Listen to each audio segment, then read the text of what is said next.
جیسے ہی صبح عاشور ہوئی جناب عباس آئے، کہا مولا اجازت ہے، میں جنگ کے لیے جانا چاہتا ہوں۔ مولا حسین نے کہا عباس آپ میری فوج کے سپہ سالار ہیں، آپ میرے لشکر کے سپہ سالار ہیں، آپ جائیں گے تو فوج کو کون چلائے گا؟ بس بھئی اتنے میں حملہ ہوا، بہت سے انصار بزرگ تھے شہید ہو گئے۔ کہا مولا یہ بزرگ حبیب جیسوں کے لاشیں آ رہے ہیں، مولا مجھے اجازت دیجئے۔ کہ نہیں عباس آپ میری فوج کے سپہ سالار ہیں۔ 3 جب حملے ہوئے نا زیادہ تر صاحب سب شہید ہو گئے، تو ایک مرتبہ جناب عباس آئے، کہا مولا اجازت دے کر نہیں عباس آپ میری فوج کے سپہ سالار ہیں۔ اتنے میں نہ جانے اون و محمد کے لاشیں آئے۔ جناب قاسم کا اب جناب عباس سے رہا نہیں گیا، کہا مولا جنہیں گودوں میں پالا تھا اب تو وہ بھی مارے جا رہے ہیں، مولا مجھے اجازت دیجئے۔ کہا نہیں عباس آپ میری فوج کے سپہ سالار۔ کہا مولا وہ فوج کہاں ہے جس کا میں سپہ سالار ہوں؟ جیسے یہ خیمہ نصب ہے نا،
اسماعیل کی نیزہ ہاتھ میں لیا، کہا عباس آپ کو پانی لانے کی اجازت ہے، لیکن ایک بات سن لیجئے، جانے سے پہلے ذرا زینب سے مل لے جائے گا۔ جناب عباس اس خیمے میں آئے جہاں جناب زینب جی، اندر نہیں گئے، باہر سے کھڑے ہو کے کہا بی بی الوداع، بی بی میں جنگ کے لیے جا رہا ہوں، پانی لینے جا رہا ہوں، جنگ کی تو اجازت نہیں ملی، پانی لینے جا رہا ہوں۔ جناب زینب نے کہا عباس جانے سے پہلے ذرا کچھ دیر کے لیے خیمے میں تشریف لائیے۔ جناب عباس آئے، جب آئے نا خیمے میں سر جھکا کے کھڑے ہو گئے، آنکھیں بند ہیں۔ جناب عباس بہت قد آور تھے، جناب زینب نے دونوں باہیں جناب عباس کے گلے میں ڈالی، گلے میں باہیں ڈال کے ایک جملہ کہا عباس ذرا میری طرف دیکھنا۔ جناب عباس کے آنسو بہنے لگے، بہت غیور تھے۔ جناب زینب 22 سال بڑی ہیں، پالا تھا جناب عباس کو، ہاتھوں میں پلے تھے، برداشت نہیں کر رہے تھے، جانتے ہیں بی بی پہ بڑا ظلم ہونا۔ کہا عباس جب میں پہلی مرتبہ کوفے آئی تھی نا، بابا نے مجھ سے کہا تھا زینب آج آپ شہزادی بن کے آئیں، کل آپ کو قیدی بنا کے لایا جائے گا۔ عباس میں سوچا کرتی تھی کس میں جرت ہوگی مجھے قیدی بنائے، میرا عباس جیسا بھائی ہے۔ لیکن عباس ابھی جب آپ نے کہا نا بی بی الوداع، مجھے یقین ہو گیا وہ وقت بڑا قریب ہے جب مجھے قیدی بنایا جائے گا۔ اجرکم اللہ۔ بس بے اب جناب عباس کی غیرت برداشت نہیں کرے، آنسو بہ رہے ہیں، خیمے سے باہر آئے، کہا بی بی مجھے معاف کر دیں۔ ایک بہت بڑے واعظ ہیں، بہت بڑے واعظ ہیں، وہ ایک جملہ کہتے ہیں کہ جب جناب عباس خیمے سے باہر نکلے، جناب زینب نے ساری بیویوں کو جمع کیا۔ جب میں یہ جملہ سوچتا ہوں میری کیفیت بدل جاتی ہے۔ ساری بیویوں کو جمع کر کے ایک جملہ کہا بیویوں میں پردے کی ضمانت واپس لے رہی ہوں۔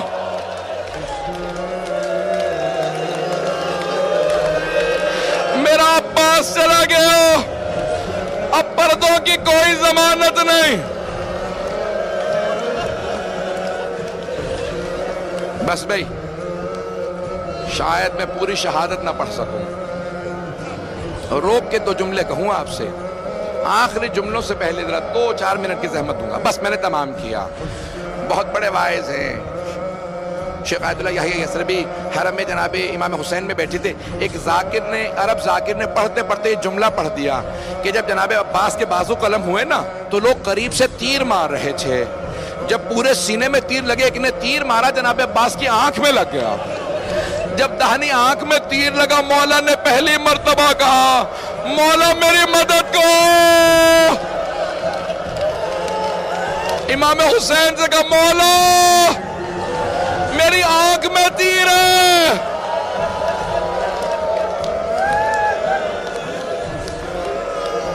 شیخ یحییٰ یثربی بے ہوش ہو کے گر گئے. جب ہوش میں آئے نا کہا ذرا بلاؤ ذاکر کو، کہا آئندہ یہ روایت نہ پڑھنا، پتہ نہیں روایت صحیح ہے نہیں ہے. خود ہی کہتے ہیں میں جناب عباس کے حرم میں گیا، زری پہ کھڑا ہو کے بہت رویا، کہا مولا مجھے معاف کر دیں، میں نے آپ کے وائز ذاکر کو روک دیا، آئندہ وہ روایت نہ پڑھے. گھر گئے، کہتے ہیں میں جب سویا خواب میں دیکھا جناب عباس آئے. کہو شیخ تو نے کیوں روکا میرے وائز کو میرے مصائب پڑھنے سے؟ کہا مولا مجھے معاف کر دیں، مجھے پتہ نہیں تھا تیر لگا تھا یا نہیں. کہا اے شیخ میرے رونے والوں سے کہنا عباس نے کہا ہے میری آنکھ میں تیر لگا تھا. میرے رونے والوں سے کہنا جب آنکھ میں تیر لگے تو ہاتھ سے نکالا جاتا، جس کے بازو نہ ہو اس کی آنکھ میں تیر لگے وہ کیسے تیر نکالے گا؟ مولا کہتے ہیں جب تیر لگا میں نے سر جھٹکا، میں نے بہت سر جھٹکا، تیر نہیں نکلا. میں نے سر جھکایا، گھٹنوں سے تیر کو پکڑا. جب میں نے تیر کھینچا میری آنکھ میں تکلیف محسوس ہوئی. میں نے پہلی مرتبہ کہا بھیا میری مدد کو.